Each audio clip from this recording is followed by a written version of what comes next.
The term cozy is often associated with cozy mysteries, which are murder mystery novels typically, which are similar to the old Murder, She Wrote TV show with Angela Lansbury.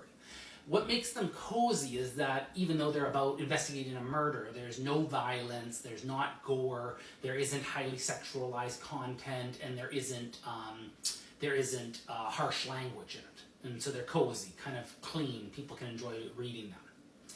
As much as this has been associated with murder mysteries, when I was working on my urban fantasy book, I got a good chunk of the way into it, and the protagonist solves conflict by talking to the people who he comes in conflict with.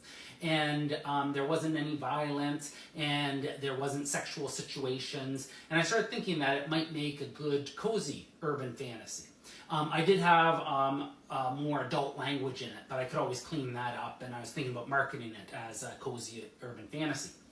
In the end, I didn't see any cozy urban fantasies. There didn't seem to be a market for this, and I didn't bother cleaning up the language because it didn't seem like it would really help sell it in any way. More recently, I've been seeing that there's a Facebook group, All Slaying, No Laying, and it's urban fantasy that doesn't have any romance in it. Paranormal romance and urban fantasy sometimes kind of blend into one another a little bit. So this was a Facebook group for people who clearly wanted books on the urban fantasy end of the spectrum. They didn't want any paranormal romance in it.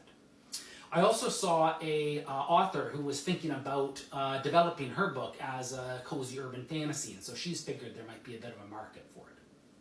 For anyone who's interested in this, my book, Merchant Magician, can be thought of as very close to a cozy urban fantasy, and you can get it on Amazon if you'd like to check it out.